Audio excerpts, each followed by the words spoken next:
Hello friends, tricks for all students में आप सभी का एक बार फिर से स्वागत है। दोस्तों, आज की इस वीडियो में हम colonialism and nationalism in India के यूनिट 1 का सेकंड चैप्टर कवर करेंगे। देखो दोस्तों, जो आपकी यूनिट 1 है इस सब्जेक्ट की, उस वो 2 चैप्टर्स में बटी हुई है। ठीक है, यूनिट का नाम आप यहाँ पर देख सकते हैं। जो यूनिट 1 का जो फर्स्ट चैप्टर है उसमें हमें साम्राज्यवाद, उपनिवेशवाद के व्याख्या को इनको अच्छे से डिटेल में हमें कवर करना था, और हमने यूनिट 1 के चैप्टर 1 में इसको पढ़ भी लिया है।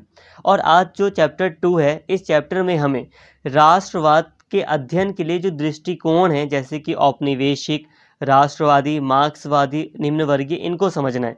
अब ये क्या है, तो काफ़ी अगर आप पूरी वीडियो देख लेंगे तो सारी बातें आपको क्लियर हो जाएंगी। देखो, राष्ट्रवाद को समझने के लिए कुछ अप्रोचेस बनी हुई हैं, कुछ पद्धतियां हैं, कुछ तरीके हैं। जैसे कि एक औपनिवेशिक है, एक राष्ट्रवादी दृष्टिकोण है, एक मार्क्सवादी दृष्टिकोण है, और एक निम्न वर्गीय दृष्टिकोण है, जो हमें राष्ट्रवाद के बारे में, भारत के कॉन्टेक्स्ट में राष्ट्रवाद के बारे में जानकारी देता है।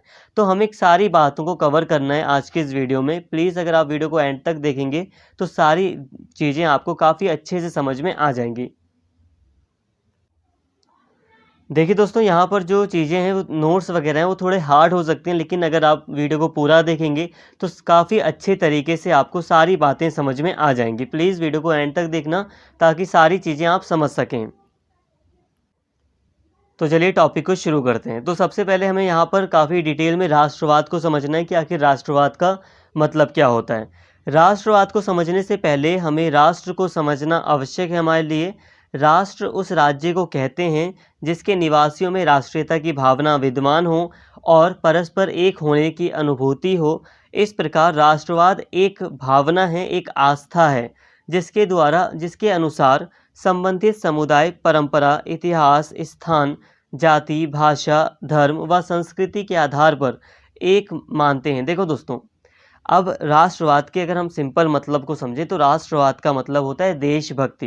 ठीक है, जब आप अपनी देश के लिए भक्ति की भावना रखते हो, मतलब देश के प्रति बहुत ज़्यादा प्यार की भावना, पूरी तरह आप देश के प्रति समर्पण की भावना जब आप रखते हो, तो उसे राष्ट्रवाद कहते हैं। जब आप अपने देश की रक्षा के लिए मरने मिटने को तैयार हो जाते हो, तो वो होती है राष्ट्रवाद की भावना। ठीक है, सिंपल शब्दों में कहा जाए तो देशभक्ति की भावना को हम राष्ट्रवाद की भावना कह सकते हैं। तो यहाँ आपको समझ में आ गया होगा राष्ट्रवाद का क्या मतलब है। बट फिर भी जो ये फॉर्मेलिटी है, मतलब ये जो नोट्स हैं, ये जो आपकी बुक के अकॉर्डिंग आपको जो पढ़ना है, अब हम इनके थ्रू यहाँ पर समझने का प्रयास करेंगे। तो यहाँ पे कहा जा रहा है कि राष्ट्रवाद को समझने से पहले हमें राष्ट्र को समझना पड़ेगा। अब ये राष्ट्र क्या होता है? राष्ट्र का मतलब होता है कोई ऐसा क्षेत्र, मान लो ये एक क्षेत्र है। जैसे कि दोस्तों, मान लो कि ये एक छोटा सा क्षेत्र है। अब यहाँ पर कोई समुदाय रहता है जिसमें कई सारी चीज़ें कॉमन हैं, जैसे कि भाषा समान है, धर्म समान है, संस्कृति समान है, जाति समान है, स्थान या जो जगह है वो समान है, सेम है, और इतिहास एक जैसा रहा है इस क्षेत्र का। मतलब सभी लोग जो रहते हैं वो एक ही जैसा इतिहास जानते हैं, और समुदाय की जो परंपरा वगैरह रही हैं वो एक जैसी रही हैं। अब यहाँ पर आप क्या देखते हो, ये जो छोटा सा क्षेत्र था, अब इसमें इतनी सारी चीज़ें मतलब समान है या सेम है, तो ये जो समुदाय है वो एकजुट है पूरा। ठीक है, इस समुदाय के अंतर्गत अंतर क्या भावना होगी? एक राष्ट्रवाद की भावना पैदा होगी। कैसी भावना होती है ये भावना होती है कि अपनी संस्कृति से, अपने स्थान से, अपनी जाति से, अपनी जो भी पहनावा है, जो भी तरीका है रहने रहने का, जो भी संस्कृति है उससे, अपने इतिहास से प्यार, और उसकी रक्षा के लिए राष्ट्रवाद की भावना। समझिए, एक राष्ट्र होता है एक ऐसा एरिया, एक ऐसा समुदाय जिसके अंतर्गत कई सारी चीज़ें सेम होती हैं, जैसे कि एक ही भाषा बोली जाए, धर्म, संस्कृति जब मिलती-जुलती होती है, बिल्कुल समान होती है, इतिहास सेम होता है, तो इससे एक राष्ट्र बनता है। ठीक है, और उस राष्ट्र के अंतर्गत पाई जाती है राष्ट्रवादी भावना। राष्ट्रवादी भावना का मतलब क्या है? देशभक्ति की भावना, यानी कि इस क्षेत्र के प्रति ज़्यादा सम्मान दिखाना। कोई बात नहीं, अभी धीरे-धीरे सारी बातें क्लियर हो जाएँगी, अगर यहाँ भी नहीं समझ में आया तब भी। बट हाँ, राष्ट्र का मतलब आपको यही समझ में आ गया होगा कि ऐसा स्थान जहाँ पर एक ही भाषा, एक ही धर्म, एक ही संस्कृति या एक ही जाति या एक ही इतिहास से संबंधित लोग रहते हैं, तो उस क्षेत्र को, उस स्थान को हम राष्ट्र कहते हैं। ये समझ में आ गया होगा। आधुनिक काल में जन समुदाय की राष्ट्रीय भावना को राष्ट्र में विकसित होता देखा जा सकता है।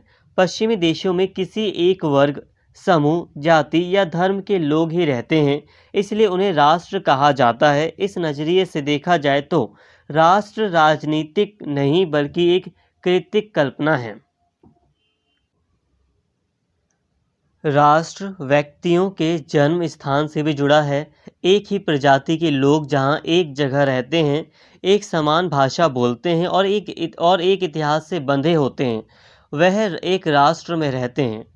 इस प्रकार राष्ट्र को राजनीतिक दोनों रूपों से देखा जा सकता है। देखो दोस्तों, यहाँ पर थोड़ा सा मिस्टेक है यहाँ पर, बट कोई नहीं, अभी मैं आपको समझाता हूँ सारी बातें। देखो, यहाँ पे कहा जा रहा है कि अगर हम आधुनिक काल में देखें, आज के टाइम में अगर हम देखें, तो एक राष्ट्र में ही राष्ट्रीय भावना यानी कि राष्ट्रवाद की भावना, एक प्रेम देशभक्ति की भावना पनपती है। ठीक है, ऐसा हमें देखने को मिलता है। अब हम पश्चिमी देशों की बात करें, जैसे कि जो यूरोपीय देश है, इंग्लैंड हो गया, फ्रांस हो गया, अगर हम इनकी बात करें, जर्मनी हो गया, तो यहाँ पर एक ही वर्ग, एक ही समूह, एक ही जाति और एक ही धर्म के लोग रहते हैं। तो इसलिए इनको हम राष्ट्र कहते हैं और इनको राष्ट्र कहा जाता है। जैसे कि इंग्लैंड की बात करें तो इंग्लैंड क्या है? इंग्लैंड एक राष्ट्र है। ठीक है, क्यों? क्योंकि उसकी भाषा देख लो, इंग्लैंड में रहने वाले सभी लोग इंग्लिश बोलते हैं। इंग्लैंड में रहने वाले सभी लोगों का धर्म क्या है? क्रिश्चियनिटी है। ठीक है, सभी का मतलब है जो बहुसंख्या के जो मेनली धर्म है वो क्या है? वो क्रिश्चियनिटी है। हालांकि जो दूसरे धर्म के लोग हैं वो तो धीरे धीरे वहाँ पे प्रवासी हैं, माइग्रेशन के थ्रू वहाँ पर बसे हुए हैं। ठीक है, तो मेनली यहाँ पर संस्कृति जो है, वेस्टर्न का जो संस्कृति है वो पूरी तरह सेम है। तो यहाँ पर एक ही संस्कृति, एक ही धर्म, एक ही जाति और एक ही वर्ग से संबंधित लोग इंग्लैंड में पाए जाते हैं। इसलिए हम इंग्लैंड को या कोई दूसरा पश्चिमी देश है, यूरोपीय देश है, उसको राष्ट्र कहते हैं। क्या कहते हैं? राष्ट्र, नेशन हम उसे कहते हैं। ठीक है, यहाँ तक आपको बातें समझ में आई होंगी। इसके अलावा जो राष्ट्र होता है, व्यक्तियों के जन्म के स्थान से भी जुड़ा हो सकता है। एक ही प्रजाति के, मतलब राष्ट्र में एक ही जाति, एक ही प्रजाति के, एक ही नस्ल के लोग रहते हैं और एक समान भाषा बोलते हैं, एक इतिहास से बंधे होते हैं, एक ही इतिहास होता है उनका। जैसे कि हम इतिहास देखें तो जो इंग्लैंड के पीपल्स होंगे, लोग होंगे, क्या उनका अलग अलग अपना इतिहास है? उनके ऊपर एक ही राजा ने शासन किया है, अलग अलग, मतलब ये कि मान लो एक ये राजा है, तो इस राजा ने पूरे इंग्लैंड पर ही शासन किया है, तो अलग अलग राजाओं ने तो नहीं किया ना एक टाइम में शासन, तो इतिहास भी सेम होगा। तो इंग्लैंड हो गया, फ्रांस हो गया, जितने भी यूरोपीय कंट्री मेनली हम उन्हें राष्ट्र कहते हैं। अभी हम भारत के कॉन्टेक्स्ट में भी बात करेंगे, बट अभी हम वर्ड टू वर्ड मीनिंग समझ रहे हैं कि आखिर राष्ट्रवाद क्या होता है। राष्ट्रवाद को समझने से पहले हमने अभी तक राष्ट्र के मतलब को समझा है। देखो दोस्तों, एक चीज़ यहाँ पर कहूँगा कि राष्ट्र और राज्य का क्या अंतर होता है, इसमें इसका क्या मतलब होता है, इस पे ऑलरेडी मैंने एक वीडियो बनाई है और प्लेलिस्ट में मैंने वो वीडियो डाल भी दी है। अगर एक बार आप उस वीडियो को देख लेंगे ना, राष्ट्र से संबंधित एक वीडियो मैंने बनाई थी, अगर आप उस वीडियो को देख लेंगे तो काफ़ी बेटर तरीके से आपको यहाँ पे सारी बातें क्लियर हो पाएंगी। बट कोई नहीं, ये वाली वीडियो अगर आप देख लेते हैं तो इसके बाद एक बार आप देख लेना वो वाली वीडियो, तो आपको और अच्छे से समझ में आएगा। आधुनिक अर्थ में यह अपनी जानी पहचानी भूमि तथा लोगों की अभिव्यक्ति माना जाता है, जिन्हें देशभक्ति का सार माना जाता है। तो आगे वही वही बात पर आ गया ना, कि अगर हम अर्थ की बात करें, आधुनिक अर्थ की बात करें, ज़मीनी स्तर पर अगर हम देखें, तो अपनी ज़मीन से जो पहचान होता है, जो लगाव होता है, जैसे कि भले ही हम इंडियंस हैं, अगर हम दूसरे देश में चले जाएँ तो हमारी जो इंडिया के प्रति या भारत के प्रति जो देशभक्ति है वो ख़त्म तो नहीं हो जाएगी, जो इज्जत है, जो लगाव है वो ख़त्म तो नहीं हो जाएगा ना। तो वही है राष्ट्रवाद। राष्ट्रवाद का अर्थ यही है कि देशभक्ति का सार है, देशभक्ति की भावना है, अपनी पहचान है। राष्ट्रवाद की अभिव्यक्ति इस एक समुदाय विशेष में इकट्ठे रहने की भावना के माध्यम से होती है। राष्ट्रवाद में ये भी है कि हम एकजुट हैं, इकट्ठे रहने की भावना होती है कि राष्ट्रवाद के अंतर्गत हम एक दूसरे का सम्मान करते हैं, एकजुट होकर रहते हैं। राष्ट्रवाद एक भावना है। अब देखो, डायरेक्टली राष्ट्रवाद को समझो। राष्ट्रवाद क्या है? एक भावना है जिसका संबंध अपने देश, अपनी साझी एक जैसी जो भाषा है उससे, आदर्शों, मूल्यों, परंपराओं से होता है इसका संबंध, जिसमें इस समुदाय के विशिष्ट चिन्ह जैसे कि झंडा हो गया, राष्ट्रीय गान हो गए, आदि भी निहित होते हैं, जो इसे अन्य समुदायों से अलग करते हैं। यह जुड़ाव एक पहचान अथवा अस्मिता का यानी पहचान ही होता है। अस्मिता मतलब आइडेंटिटी होता है इंग्लिश में, पहचान ही होता है इसका मतलब भी। और इस पहचान या अस्मिता का एक अपना अतीत होता है जिसके आधार पर लोगों को इकट्ठा किया जा सकता है। देखो दोस्तों, कहने का मतलब है राष्ट्रवाद एक ऐसी भावना है जो कि एक देश से संबंधित होती है। देश में जैसे कि साझी भाषा है, मतलब मिली-जुली भाषा है, एक समान मूल्य है, एक समान इतिहास है और एक समान हमारा राष्ट्रीय कुछ प्रतीक होते हैं एक राष्ट्रवाद के, जैसे कि एक जैसा राष्ट्रगान होना पूरे देश में, एक जैसा झंडा फॉलो किया जाना, फ्लैग का होना, ये चिन्ह के तौर पर इन्हें हम देखते हैं। तो राष्ट्रवाद मेनली आप ये समझिए भक्ति की भावना है जो कि एक देश में तभी एक देश में पाई जाती है जहाँ देखो दोस्तों, यहाँ पर आप याद रखना राष्ट्रवाद में स्पेशली हम साझी भाषा की बात करते हैं। एक जैसी भाषा होती है, एक जैसे मूल्य होते हैं, एक जैसा इतिहास होता है राष्ट्रवाद की भावना में। ये सारी चीज़ें क्या करती हैं, लोगों को इकट्ठा करती हैं। जैसे कि अगर हम भारत के कॉन्टेक्स्ट में बात करें ना दोस्तों, अब थोड़ा सा डिटेल में कवर कर लेते हैं, टॉपिक थोड़ा बड़ा है। भारत को कई बार कहते हैं कि एक राष्ट्र नहीं है, जो कि सही भी है, क्योंकि भारत में ना कई अलग-अलग संस्कृति के लोग हैं। अगर हम तमिलनाडु में जाएँ, दक्षिण भारत में देखें तो अलग संस्कृति है, अलग भाषा है, उत्तर भारत में आएँ तो अलग भाषा है। तो इसलिए कहा जाता है कि भारत में एक से ज़्यादा राष्ट्र पाए जाते हैं, ठीक है? राष्ट्र मतलब एक से ज़्यादा संस्कृतियाँ वगैरह, धर्म वगैरह के लोग हैं भारत में। लेकिन फिर भी आप भारत में राष्ट्रवाद देख सकते हो, कैसे? भारत में राष्ट्रवाद के कुछ प्रतीक हैं, जैसे कि भारत में भले ही संस्कृतियों में अंतर हो, भाषा में अंतर हो, लेकिन फिर भी हमारा जो इतिहास रहा है वो एक जैसा रहा है। जो उत्तर भारत है और जो दक्षिण भारत है, उनका जो इतिहास है वो एक जैसा है। कैसे? हम उत्तर पर भी और दक्षिण दोनों पर ही अंग्रेज़ों ने राज किया है, तो इतिहास सेम हुआ ना दक्षिण भारत का भी और हमारा। तो उत्तर पर भी अंग्रेज़ों ने राज किया है, दक्षिण पर भी अंग्रेज़ों ने राज किया है। उत्तर भारत ने भी जो आंदोलन वगैरह हुए थे, राष्ट्रीय आंदोलन वगैरह, उसमें भी देश की आज़ादी के लिए काफ़ी ज़ोरदार तरीके से मतलब पार्टिसिपेट किया था राष्ट्रीय आंदोलन में उत्तर भारत के लोगों ने भी, और दक्षिण भारत के लोगों ने भी पार्टिसिपेट किया था देश की आज़ादी में। तो इतिहास हमारा सेम रहा है, हम लोगों को एक ही इंसान ने एक ही देश ने गुलाम बनाया है।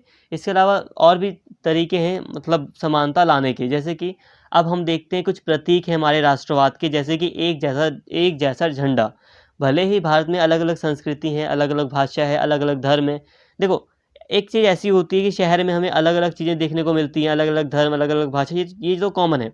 लेकिन भारत में कई इलाके ऐसे हैं जो एकजुट रूप से अलग-अलग धर्म के हैं, जैसे कि तमिलनाडु में अगर हम देखें, एक जैसी पूरी संस्कृति मिलेगी हमें तमिलनाडु में, और उसकी संस्कृति अगर हम उत्तर प्रदेश या पंजाब से कनेक्ट करेंगे तो वो अलग होगी पूरी तरह।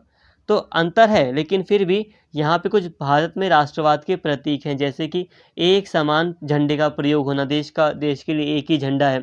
पहले जम्मू कश्मीर के लिए अलग था, लेकिन अब जम्मू कश्मीर के लिए भी एक ही झंडा है, भारत का जो झंडा है वही। राष्ट्रगान हमारा सेम है, राष्ट्रीय गीत सेम है, हमारे अलग-अलग जो सिंबल्स हैं वो एक जैसे पूरे देश के लिए एक हैं। तो ये चीज़ दर्शाती है कि भारत में भी राष्ट्रवाद की भावना है तो है ही। अगर किसी भी देश में राष्ट्रवाद की भावना नहीं रहेगी तो वो देश सुरक्षित कैसे रहेगा? तो दोस्तों देखो, यहाँ तक हमने राष्ट्रवाद को समझा है। राष्ट्रवाद की भावना का मतलब यही होता है अपने देश के प्रति भक्ति रखना, अपने देश के प्रति प्यार रखना, ठीक है? ये होती है राष्ट्रवाद की भावना, जिसमें आपने राष्ट्र के अर्थ को थोड़ा-सा समझा और फिर आपने समझा कि एक राष्ट्र में ही राष्ट्रवाद की भावना पाई जाती है। कन्फ्यूज़न बिल्कुल नहीं है, जितनी चीज़ें आपको समझ में आई, नहीं आई, उससे मैटर नहीं करती। यहाँ पे मैंने आपको जो बातें समझाई, आप बस उन पर फ़ोकस कीजिए कि राष्ट्रवाद का सिंपल अर्थ आपको समझ में आ गया। अगर आप बहुत गहराई में जाएँगे, आप कहेंगे कि अरे मुझे समझ नहीं आ रहा क्या है? तो हो सकता है आप कन्फ्यूज़ हो जाएँ और आप आगे की चीज़ें छोड़ दें। इसीलिए कह रहा हूँ यहाँ तक जितना समझ में आया उसको होल्ड पर करो, अब हम आगे बढ़ते हैं। एक्चुअली ये सब्जेक्ट, ये टॉपिक आपके लिए हार्ड इसलिए है क्योंकि ये हायर सेमेस्टर का है और आपको ये सब्जेक्ट दिया गया है। तो फिर भी आपको जितना समझ में आ रहा है अभी आप उतना समझिए।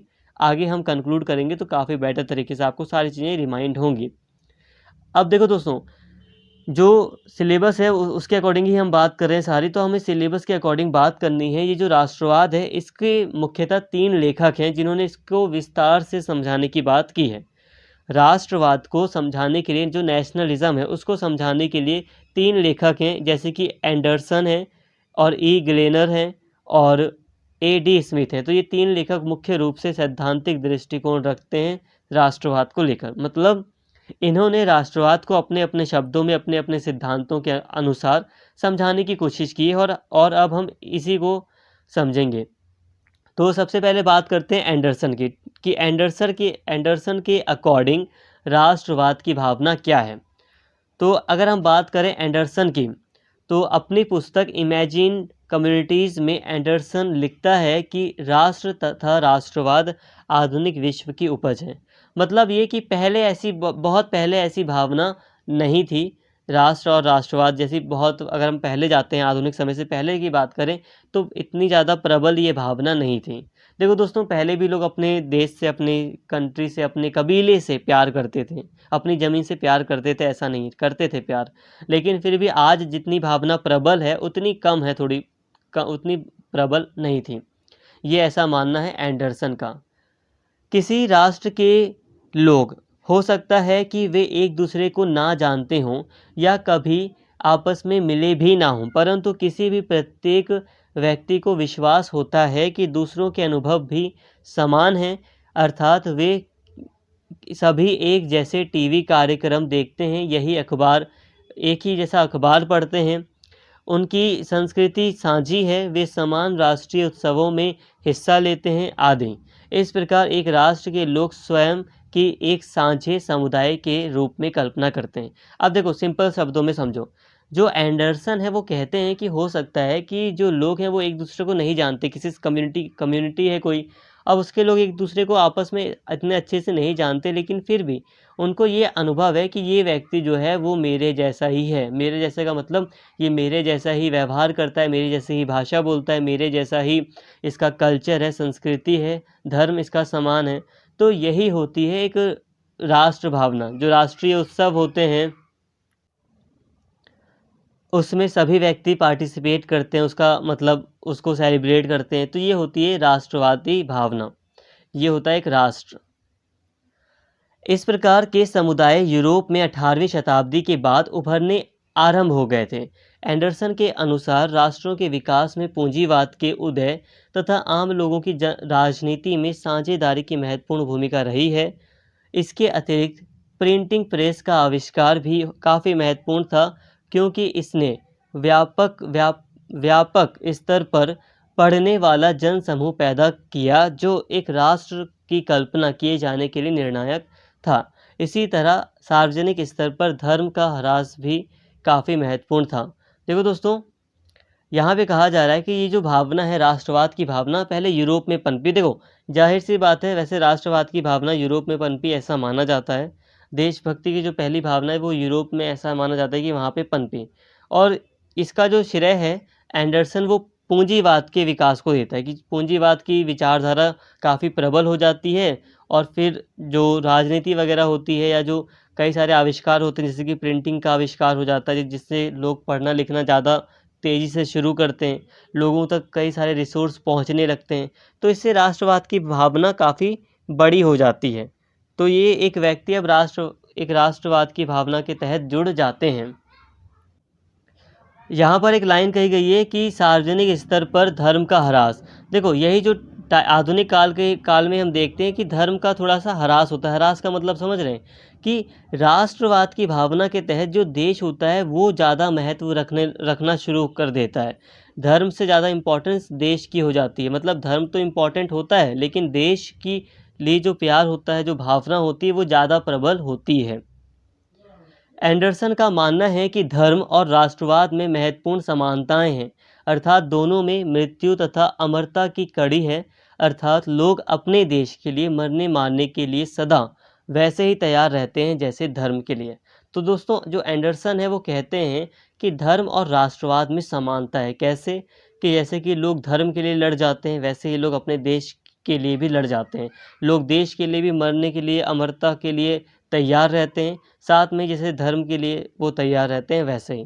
तो यहाँ इन्होंने राष्ट्रवाद को धर्म से भी तुलना की है। तो यहाँ देखो दोस्तों, हम एक एक विचारक को कवर कर रहे हैं। आप एक कंक्लूजन के जरिए आप इसको समझिए। तो एंडरसन क्या कहते हैं, कि एंडरसन कहते हैं कि जो लोगों की संस्कृति है, जो लोगों का मतलब रहन सहन है, वो उनको एकजुट करता है, और इसी से एक सांस्कृतिक एकता वगैरह के कारण एक राष्ट्रीय भावना पैदा होती है। और इसमें यहाँ पर ये बात करते हैं कि जो प्रिंटिंग मशीन वगैरह थी उसने भी एक अहम भूमिका निभाई थी राष्ट्रवाद के उदय में। और ये बात करते हैं कि जो ये राष्ट्रवादी विचारधारा है, ये लगभग 18वीं शताब्दी के बाद उभरना शुरू होती है यूरोप में।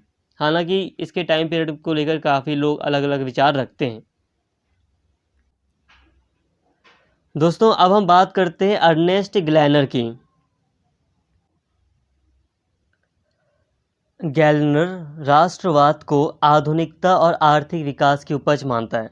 जैसे कि उन्होंने भी अभी हमने बात की थी एंडरसन की, तो एंडरसन क्या कहते हैं कि जो राष्ट्र और राष्ट्रवाद की जो ये जो उपज है वो आधुनिक विश्व की, जो ये मॉडर्न वर्ल्ड शुरू हो रहा है तो उसकी उपज है राष्ट्र और राष्ट्रवाद। तो उसी तरह यहाँ पर जो अर्नेस्ट गैलनर है वो कहते हैं कि आधुनिकता और आर्थिक विकास की उपज राष्ट्रवाद है। तो ये लगभग ये भी वही बात कर रहे हैं। देखो दोस्तों, यहाँ पर कुछ चीज़ें आपको याद करनी पड़ेंगी। अब ये चाहे आपको ज़्यादा समझ में आए ना आए, यहाँ पे ये चीज़ आपको याद रखनी है कि जो गैलनर है उसने कहा कि राष्ट्रवाद आधुनिकता और आर्थिक विकास की उपज है या उसकी देन है। एक बार स्थापित होने के बाद राज्य राष्ट्रीय संस्कृति के प्रचार एवं प्रसार के माध्यम से राष्ट्र को समरूप बनाने का प्रयत्न करता है। जैसे राष्ट्रीय छुट्टियां, सार्वजनिक राष्ट्रीय उत्सव, साझी विरासतें, स्मारक, शिक्षा आदि। राष्ट्रवाद सामूहिक संगठन के एक शक्तिशाली स्वरूप का निर्माण कर सकता है, जैसे जन लामबंदी, सामाजिक अंतर्वेशन, आत्मनिर्णय का आश्वासन आदि। देखो दोस्तों, यहाँ पर कहा जा रहा है कि जब एक बार राष्ट्र स्थापित हो जाता है किसी भी देश में, किसी भी राज्य में, एक बार जब वो राष्ट्र बन जाता है, मतलब काफ़ी ज़्यादा समानताएं आ जाती हैं और एक वो राष्ट्र बन जाता है। राष्ट्र मैंने समझा दिया, जहाँ की संस्कृति, जहाँ की भाषा, जहाँ पर लोगों में ज़्यादा समानता हो। तो जब एक राष्ट्र होता है तो वहाँ पर राष्ट्रवाद की भावना को, या अगर राष्ट्र में थोड़ा असमानता है, अगर राष्ट्र में थोड़ी असमानता भी है तो उसको दूर करने के लिए राष्ट्र को समरूप बनाया जाता है, मतलब समान बनाने की कोशिश की जाती है। इसके लिए क्या होता है, राष्ट्रीय स्तर पर छुट्टियां देना, इसी का एक लक्ष्य समझ सकते हो। राष्ट्र को समरूप बनाने के लिए कई बार हम देखते हैं कि राष्ट्रीय छुट्टियां दी जाती हैं। देखो, अब इंडिया में भी अगर हम देखें तो नेशनल हॉलीडे क्या दिखा रहा है, पूरे भारत को दिखा रहा है कि पूरे भारत में छुट्टी है या हॉलीडे है। तो नेशनल हॉलीडेज़ वगैरह ये शो करते हैं कि पूरा जो राष्ट्र है वो एक है। इससे क्या होगी, एकता बढ़ेगी। और एक जो राष्ट्रवाद की भावना है वो एकता से तो संबंधित है, देशभक्ति से तो संबंधित है। तो राष्ट्रीय छुट्टियां हो गई या सार्वजनिक राष्ट्रीय कोई सेलिब्रेशन हो गया, कोई विरासत है, कोई स्मारक है जिसको एक पूरे राष्ट्र के तौर पर देखा जाता है। जैसे कि अब जो स्मारक हैं, कई सारी स्मारकें हैं, कई सारे स्थल हैं जिनको पूरे राष्ट्र में सम्मान दिया जाता है। गैलनर के अनुसार राष्ट्र राज्य अपनी सीमाओं का अपनी संस्कृति की सीमाओं तक विस्तार करते हैं तथा अपनी संस्कृति को, अपनी शक्ति को सीमाओं के अंदर ही आरोपित करते हैं। 1861 में इटली राष्ट्र राज्य के निर्माण के बाद एक लेखक ने टिप्पणी की थी कि हमने इटली का निर्माण कर लिया है, अब हमें इटालियंस का निर्माण करना है। मतलब यही है कि जो राष्ट्र है, राष्ट्र बन जाता है। जैसे कि यहाँ इटली है तो इटली बन गया, एक राष्ट्र के रूप में वो बन गया, लेकिन अब हमें इटालियंस बनाना है। ऐसा क्यों कह रहा है एक लेखक, मतलब कि अब वो अपना जो राष्ट्र है उसमें संस्कृति हो गई, जो भी चीज़ें हैं राष्ट्र से संबंधित, उसको मजबूत करके राष्ट्रवाद की भावना को पैदा करना। जैसे कि हम क्या हैं, इंडियंस, तो ये हमारी राष्ट्रवादी भावना है। देखिए दोस्तों, अब यहाँ पे थोड़ा शॉर्ट में समझते हैं कि अर्नेस्ट गैलनर ने क्या क्या बातें कही हैं राष्ट्रवाद को लेकर। तो राष्ट्रवाद को इन्होंने कहा आधुनिक और आर्थिक विकास की उपज है राष्ट्रवाद। इसके अलावा ये कहते हैं कि जब एक बार राष्ट्र बन जाता है, राष्ट्र राज्य का स्थापना हो जाती है, तब क्या होता है, संस्कृति वगैरह के माध्यम से राष्ट्र को एक जैसा बनाने की कोशिश की जाती है। जैसे कि राष्ट्रीय छुट्टियां दे देना, पूरे नेशनल हॉलीडेज़ वगैरह किए जाते हैं, नेशनल सेलिब्रेशन होती है, किसी कोई त्यौहार वगैरह सेलिब्रेट करना पूरे देश में, पूरे राष्ट्र में। तो ऐसा करके राष्ट्र को एक बनाया जाता है, समरूप बनाया जाता है। तो ये सारी बातें अर्नेस्ट गैलनर हमें बताते हैं। अर्नेस्ट गैलनर कहते हैं कि जब एक राष्ट्र राज्य बन जाता है तो वो अपनी संस्कृति को पूरे राष्ट्र में फैलाने की कोशिश करता है। जैसे कि मान लो एक राष्ट्र है जहाँ पर आधी से ज़्यादा संस्कृति समान है, तो जो राष्ट्र होता है उसका प्रयास ये होता है कि पूरे राष्ट्र के अंदर, पूरे राज्य के अंदर एक जैसी संस्कृति हो, ताकि राष्ट्रवाद की भावना प्रबल हो सके। तो यहाँ हमने इनके विचारों को समझा। देखो दोस्तों, थोड़ा हार्ड है बट कोई नहीं, जो भी चीज़ें हैं वो ऐसी ही हैं। एक्चुअली मैंने पहले ही कह दिया, ये जो सब्जेक्ट हैं वो हाई लेवल के सेमेस्टर के स्टूडेंट्स के लिए पहले बने थे, लेकिन अब ये आपको दिए गए हैं तो आपको इसे समझना है। तो थोड़ा डिफ़िकल्ट होगा, ये तो ऑटोमेटिक है कि थोड़ा डिफ़िकल्ट होगा समझना, बट कोई नहीं, जितना बातें आपको समझ में आ रही हैं अभी आप समझें, धीरे धीरे सारी चीज़ें आपको समझ में आ जाएंगी। एक्चुअली अभी आपको राष्ट्र का मतलब ही सही से नहीं पता होगा, और ये जितनी भी चीज़ें हैं इनके ऊपर मैंने प्लेलिस्ट में भी एक वीडियो डाली है, राष्ट्र राज्य क्या है, या सिर्फ राज्य क्या होता है या राष्ट्र क्या होता है, अलग अलग भी होते हैं ये, और इन दोनों को जब हमने साथ में बोल दिया राष्ट्र राज्य तो इसका क्या मतलब होता है। आप उस वीडियो को भी देख लोगे प्लेलिस्ट से तो काफ़ी बेटर तरीके से आपको समझ में आएगा। बट कोई नहीं, अब हम आगे बढ़ रहे हैं। A.D. स्मिथ, तो अब हम A.D. स्मिथ के अकॉर्डिंग समझते हैं कि राष्ट्रवाद क्या है। एडरसन तथा गैलनर के विपरीत, इनके अपोजिट में A.D. स्मिथ ने राष्ट्रवाद के प्रजातीय स्रोत पर अधिक बल दिया है।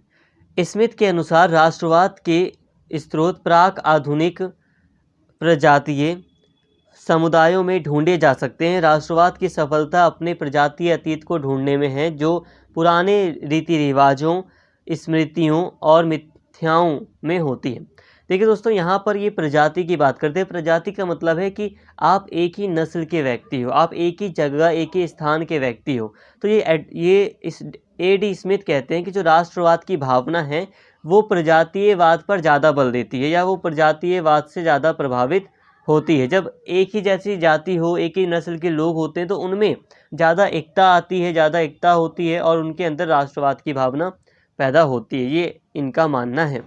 ये कहते हैं कि जो राष्ट्रवाद है ना, उसकी सफलता किसके ऊपर टिकी है? वो टिकी है कि आपके प्रजातीय अतीत के ऊपर, जो पुराने आपके रीति रिवाज हैं, जो यादें हैं, जो कहानियाँ हैं, मिथ्याएँ मतलब यहाँ पर कहानियों से है, ठीक है। तो आप जो किसी कोई भी राष्ट्र होता है तो उसमें राष्ट्रवाद की सफलता या उसमें राष्ट्रवाद की भावना तभी आगे बढ़ती है जब वो एक जैसा अतीत देखते हैं अपना, जब वो देखते हैं कि इतिहास में हम सबके साथ एक जैसा व्यवहार हुआ है, इतिहास में हम सब शुरू से एक ही जगह पर रह रहे हैं, इतिहास हिस्ट्री के अकॉर्डिंग हम सब भाईचारा रखते हैं, या हम एक ही स्थान पर लंबे समय से रह रहे हैं, तो सबके अंदर एक राष्ट्रवाद की भावना पैदा होती है। जैसे कि अब कई सारी कहानियाँ भारत में हम देखते हैं, भारतीय कॉन्टेक्स्ट में हम बात करें तो रामायण है, महाभारत, ये कहानियाँ हैं जो लोगों को जोड़ती हैं। और इसी तरह जितने भी राष्ट्र हैं वहाँ पर पुराने रीति रिवाज जो भी चले आ रहे हैं, जो भी कहानियाँ हैं, स्मृतियाँ हैं, यादें हैं, जो अतीत हैं उनका, ये सारी चीज़ें राष्ट्रवाद को सफल बनाने में अहम भूमिका निभाती हैं।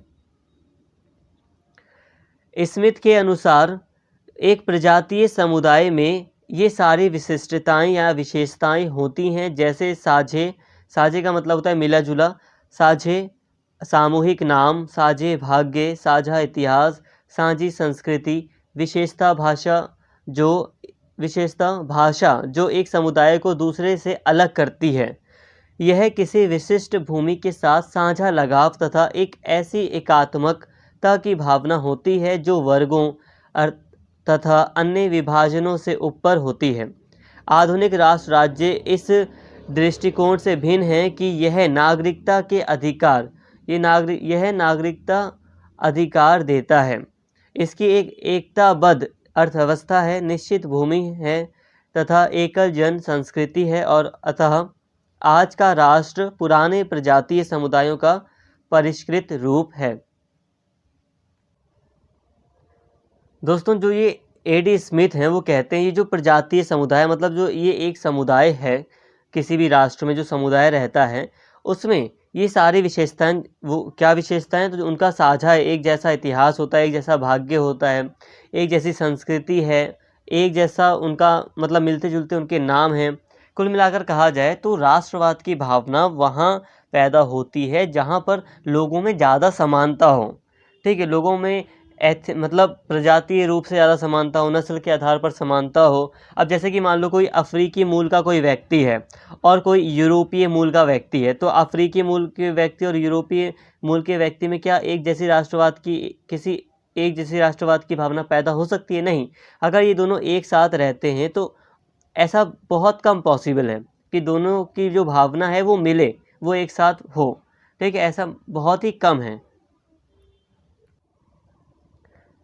हालांकि अगर ये दोनों व्यक्ति लगातार कई 100 सालों से अगर एक साथ रहेंगे तो फिर इनके भी विचार मिलेंगे, ये भी इन दोनों में भी एक जैसा राष्ट्रवाद पैदा हो जाएगा, क्योंकि फिर ये भी कहेंगे कि हमारा अतीत एक जैसा रहा है। तो इतिहास अगर साझा हो, साझी संस्कृति वगैरह हो, तो क्या होता है, राष्ट्रवाद की जो विचारधारा है वो ज़्यादा प्रबल होती है, ज़्यादा सक्सेस होती है किसी भी कंट्री में।